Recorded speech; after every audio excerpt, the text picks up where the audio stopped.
Selamat datang kembali di podcast STT Sempol Bandung pada hari ini dan pada kesempatan hari ini bersama dengan saya sebagai moderator Kristi dan juga saya memperkenalkan pembicara kita pada hari ini Bapak Venius Bulo yang merupakan salah satu dosen dari STT Sempol Bandung dan untuk saat ini dia menjabat sebagai Kepala Kaprodi. Ya, Pak. Benar ya, Pak? Ya. Ya, baik. Haleluya. Haleluya. Selamat datang kembali, Pak, di podcast kita. Apa kabar, Pak? Baik? Puji Tuhan, baik. Ya. Baik, Pak. Di sini kita akan membahas satu topik yang menarik, yaitu tentang berdoa mendatangkan mujizat. Nah, di sini ada beberapa pertanyaan, Pak. Apa kata Alkitab tentang doa itu sendiri? Ya, kalau pada umumnya berdoa itu artinya bahwa seseorang yang menyampaikan permohonan kepada oknum yang dia percayai lebih tinggi dan bisa membantu dia. Kalau misalnya orang-orang ya dunia yang misalnya percaya kepada berhala, ya ketika mereka berdoa artinya bahwa mereka berdoa kepada oknum yang lebih tinggi yang mereka percayai, misalnya seperti dewa-dewa mereka, kan begitu loh. Iya. Nah, kalau misalnya kita sebagai umat Kristiani berdoa itu artinya bahwa menyampaikan permohonan kita kepada Allah yang kita percayai, yaitu Allah Tritunggal itu sendiri. Bapa, kemudian Sang Firman yang menjadi manusia yang kita kenal dalam diri Yesus, dan kemudian dalam diri Roh Kudus yang juga diberikan bagi kita untuk menjadi pembimbing untuk mengarahkan hidup kita ini. Jadi arti berdoa itu ya menyampaikan permohonan kepada Tuhan, begitu Kristen. Tadi Bapak menjelaskan itu sepertinya secara umum ya. Tapi Betul. bagaimana secara Alkitab doa yang benar itu bagaimana? Ya, jadi memang dalam Alkitab ada banyak sekali perintah bagi kita sebagai orang percaya untuk berdoa. Jadi baik itu dalam perjanjian lama dan juga dalam perjanjian baru. Jadi berdoa itu merupakan perintah yang harus kita lakukan sebagai orang yang percaya kepada Tuhan sebagai Tuhan dan Juru Selamat bagi kehidupan kita. Jadi bahkan di dalam 1 Tesalonika pasal 5 ayat 17 sampai 18, coba dibaca. 1 Tesalonika pasal 5 ayat 17 sampai dengan 18. Sampai dengan 18. Tetaplah berdoa, mengucap syukurlah dalam segala hal, sebab itulah yang dikehendaki Allah di dalam Kristus Yesus bagi kamu. Nah, kata firman Tuhan di situ, tetaplah berdoa. Artinya apa?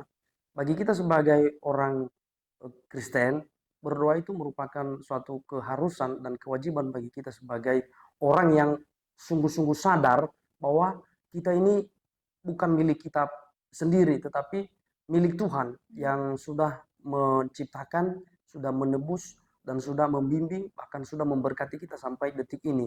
Jadi selain daripada itu merupakan suatu kewajiban, juga merupakan bagian daripada ucapan syukur kita kepada Tuhan. Karena kita sadar bahwa kita ini tidak bisa berbuat apa-apa tanpa Tuhan. Makanya kemudian kita berdoa, kita menyampaikan ucapan syukur kita kepada Tuhan sebagai misalnya dalam penyerahan diri secara totalitas. Jadi berdoa itu pada intinya adalah penyerahan diri secara totalitas kepada Tuhan. Jadi mau dijawab mau tidak dijawab itu no problem, itu terserah Tuhan. Tapi yang paling penting saya berdoa karena saya percaya bahwa diri saya ini tidak bisa berbuat apa-apa tanpa Tuhan, dan saya ini tidak bisa melakukan apa-apa tanpa penyertaan daripada Tuhan. Jadi itu inti daripada berdoa. Tidak ada cara yang benar ya Pak, semua harus lipat tangan tutup mata Pak. Ya, kalau misalnya bertanya bagaimana cara yang benar ketika berdoa, memang dalam Alkitab, di dalam Alkitab perjanjian lama maupun dalam perjanjian baru, memang ketika seseorang berdoa itu ada banyak contoh-contoh, misalnya ya mengadah ke langit, lalu kemudian ada dengan sikap berlutut, ada dengan sikap bersujud, ya toh, lalu kemudian macam-macam sikapnya, ada dengan sikap hening, ya. Jadi yang paling penting bagi saya bukan dari tindakannya, apakah lipat tangan, tutup mata, sujud, mau menghadap ke langit, atau mau berdiri, ya kan begitu kan di dalam Alkitab itu kan. Tapi yang paling penting bagi saya itu adalah bagaimana kejujuran kita di hadapan Tuhan, bagaimana keterbukaan kita di hadapan Tuhan. Jadi kita tidak memanipulasi Tuhan dengan eh, kata-kata kita, dengan penyampaian-penyampaian yang kita sampaikan kepada Tuhan. Lalu kemudian selain daripada kejujuran dan keterbukaan, juga yang tidak kalah penting adalah doa-doa kita itu harus berdasarkan firman Tuhan. Nah, mungkin bertanya, bagaimana doa-doa yang berdasarkan firman Tuhan? Nah, maksud saya di sini adalah kita harus mengerti maksud yang sesuai dengan kehendak Tuhan. Nah, untuk mengerti maksud dan sesuai dengan kehendak Tuhan itu, kan firman Tuhan ini sudah ada bagi kita. Nah, kalau misalnya nih kita disakiti, kita kemudian dikhianati oleh orang lain, atau mungkin kita sudah difitnah dan sebagainya. Lalu kemudian kita berdoa sama Tuhan. Tuhan, tolong saya, dan biarlah orang yang memfitnah saya itu biar dia dibalaskan oleh Tuhan. Biar kalau bisa biar patah tangannya, kan gitu. Biar Mendoakan celaka. dia kecelakaan. Nah, itu kan tidak sesuai kehendak Tuhan. Nah, itulah yang saya katakan tadi. Dalam doa-doa kita itu kita harus mengerti rencana-rencana Tuhan. Makanya saya katakan bahwa doa-doa kita itu harus berdasarkan firman Tuhan. Jadi jangan berdoa yang ngawur-ngawur, kan begitu toh. Jadi kurang lebih seperti itu. Nah, kalau itu tentang doa ya, Pak. Terus eh, biar kita sudah jujur, kita sudah berdasarkan kebenaran firman Tuhan, bagaimana biar mujizat itu bisa terjadi melalui doa, Pak? Kadang kan ada yang bilang, saya sudah berdoa dengan jujur, sungguh-sungguh, tapi mujizatnya tidak terjadi. Jadi bagaimana mujizat itu bisa terjadi melalui doa yang kita sampaikan? Ya, coba baca dulu Yakobus pasal 5 ayat 16. Yakobus Pasal 5 ayat 16. pasal 5 ayat 16 ya, Pak? Ya. Baik. Yakobus pasal 5 ayat 16. Karena itu, hendaklah kamu saling mengaku dosamu dan saling mendoakan, supaya kamu sembuh. Doa orang yang benar, bila dengan yakin didoakan, sangat besar kuasanya. Nah, apa yang dikatakan di situ dalam frasa terakhir di dalam ayat itu? Disebutkan bahwa doa Orang orang benar benar, bila dengan dengan yakin yakin didoakan, didoakan sangat besar besar kuasanya. kuasanya. Jadi kalau mau ya Tuhan mendatangkan mujizat melalui doa kita, yang pertama yang harus kita lakukan adalah harus kita menjadi benar di hadapan Tuhan. Nah, itu yang paling penting. Jadi jangan kemudian doanya sangat bagus, sangat tersusun rapi, sangat sistematis, tapi kemudian hidup kita sendiri nggak benar. Nah, itu kan salah. Lalu kemudian selain daripada itu, kita juga harus dengan yakin, kata firman Tuhan tadi kan. Kita harus yakin. Kita yakin bahwa apa yang kita doakan itu diberikan oleh Tuhan. Dan kalaupun tidak diberikan, kita yakin bahwa mungkin itu bukan yang terbaik. Pasti ada rencana Tuhan yang jauh lebih baik daripada yang kita sudah rencanakan. Nah, contohnya misalnya di dalam Kisah Para Rasul pasal 16 ayat 25 sampai 26. Nah, mungkin bisa dibaca Kisah Para Rasul 16 ayat 25 sampai 26. Nah, di dalam bisa sambil dicari. Di dalam kisah itu diceritakan bagaimana seorang misionaris yang bernama Paulus dan Silas ketika mereka pergi untuk menyampaikan Injil di sebuah tempat. Lalu tiba-tiba ya di masa itu ada seseorang yang tukang tenun menghajar mereka, lalu memprovokasi orang-orang warga setempat, sehingga akhirnya Paulus dan Silas ini mereka dimasukkan dalam penjara. Nah, kita melihat ini apa yang dilakukan oleh Paulus dan Silas dalam Kisah Para Rasul pasal 16 ayat 25 sampai 24 itu. Bisa dibaca, minta tolong. Bisa. Kisah Rasul pasal 16 Ayat 15 maksud saya ayat 25 sampai 26. ayat 25 sampai 26.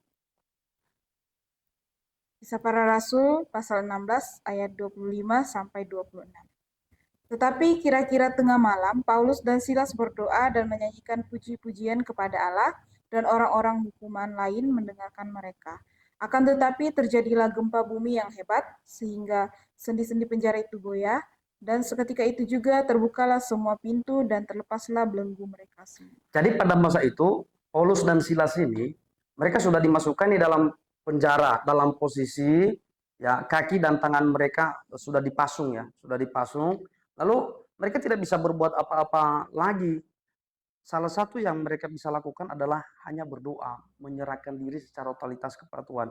Yang mereka lakukan, mereka memuji-muji Tuhan, mereka mereka menyanyikan lagu, bahkan mereka menyampaikan permohonan-permohonan mereka kepada Tuhan.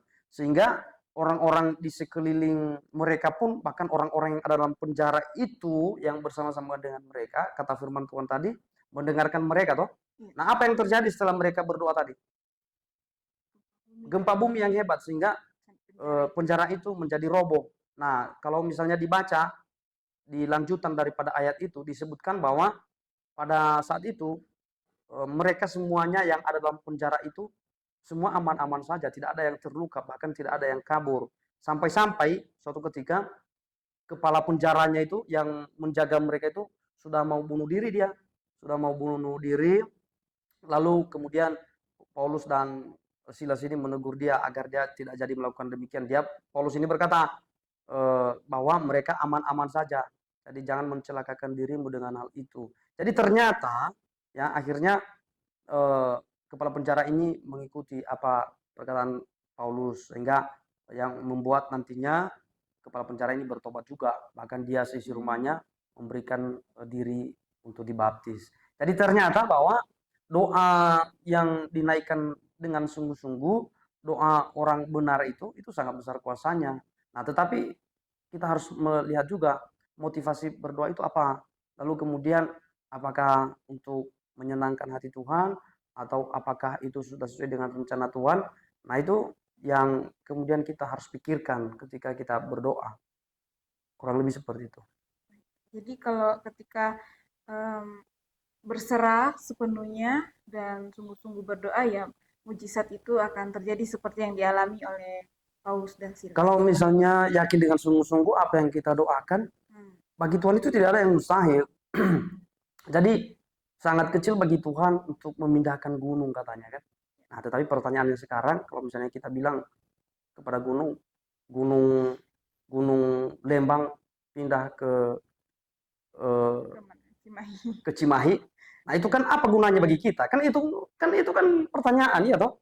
Nah, tetapi kalau misalnya motivasinya baik, motivasinya benar, kemudian ada tujuannya untuk memuliakan Tuhan, saya yakin dan percaya di balik doa kita itu Tuhan bisa memakai untuk bisa mendatangkan mujizatnya. Tetapi ingat baik-baik bahwa ketika doa kita dijawab oleh Tuhan, bukan berarti kita yang mendatangkan mujizat itu karena doa kita, enggak. Justru itu karena rencana Tuhan, karena Tuhan, karena kehendak Tuhan. Bila mana itu tidak sesuai dengan kehendak Tuhan, walaupun kita sudah berdoa sampai guling-guling, kita berdoa dengan cara, dengan sikap apapun, baik itu sujud, baik itu lipat tangan, tutup mata, baik itu mengadah ke langit, baik itu sujud, baik itu berlutut, atau apapun lah caranya, kalau misalnya itu tidak sesuai dengan kehendak Tuhan, tidak bakal terjadi. Contohnya misalnya, seperti di saat-saat musim corona kemarin kan, nah masih ingat, banyak sekali para hamba-hamba Tuhan yang mencoba untuk mendoakan agar coronavirus segera berakhir pada masa itu, agar diberhentikan pada tahun 2021 itu, agar tidak ada lagi korban jiwa. Tuhan kan nggak langsung memberhentikannya kan, justru baru beberapa tahun setelah itu ya banyak korban jiwa, sudah memakan banyak korban jiwa, baru Tuhan akhirnya memberhentikan eh, corona itu kan. Jadi dari sini kita melihat bahwa kalau misalnya itu sesuai dengan kehendak Tuhan, kalau misalnya itu sesuai dengan rencana Tuhan, maka doa itu bisa mendatangkan mujizat.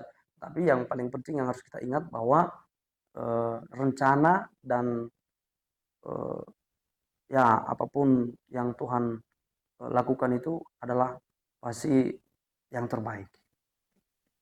Jadi Tuhan itu memang akan selalu menjawab doa kita ya Pak. Baik itu kalau kalau misalnya Tuhan katakan tidak, apakah itu juga merupakan jawaban dari doa Ya, kita nanti? jadi Tuhan itu kalau misalnya kita berdoa, ya, kadang-kadang dia tidak selalu memberikan jawaban ya, karena ada tiga jawaban doa itu.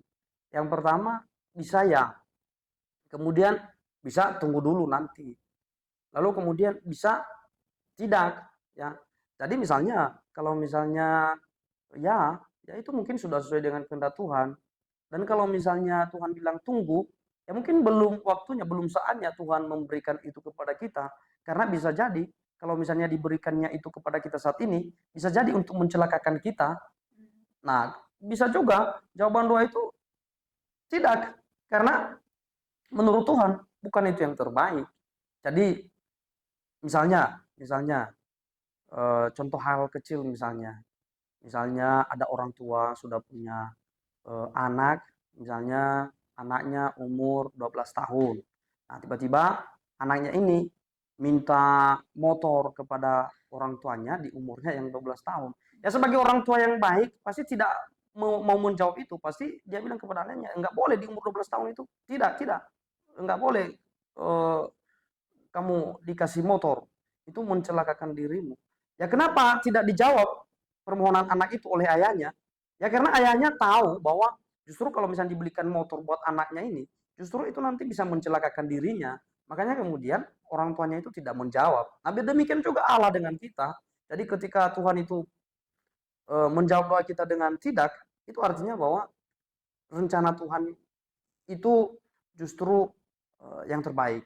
Jadi apa yang kita sampaikan, apa yang kita mohonkan kepada Tuhan, itu pasti bukan yang terbaik. Karena Tuhan lebih mengerti mana hal-hal yang baik untuk dilakukan dalam kehidupan kita ini. Demikian Kristen. Baik, Pak. Jadi dalam kita berdoa ada tiga ya jawaban yang Tuhan berikan. Ya, Iya, tunggu, dan tidak. Jadi tidak itu bukan berarti bukan jawaban Tuhan. Itu sudah jawaban Tuhan untuk rencananya yang lebih baik bagi kehidupan kita seperti itu. Dan ketika kita berdoa, kita harus jujur ya Pak. Kita harus jujur menyatakan apa yang menjadi isi hati kita dan jujur di hadapan Tuhan seperti itu dan berserah. Dan ketika kita sungguh-sungguh berdoa, mujizatnya pasti terjadi dan karena kuasa Tuhan, kuasa doa itu besar ya Pak. ya, jikalau itu sesuai dengan kehendak Iya, Tuhan. asalkan sesuai dengan kehendak Tuhan. Ya, Apakah Bapak ada statement terakhir untuk menutup podcast kita tentang berdoa mendatangkan mujizat? ya berdoa itu merupakan tanda bahwa diri kita ini sadar bahwa kita tidak bisa berbuat apa-apa tanpa Tuhan, tanpa Tuhan.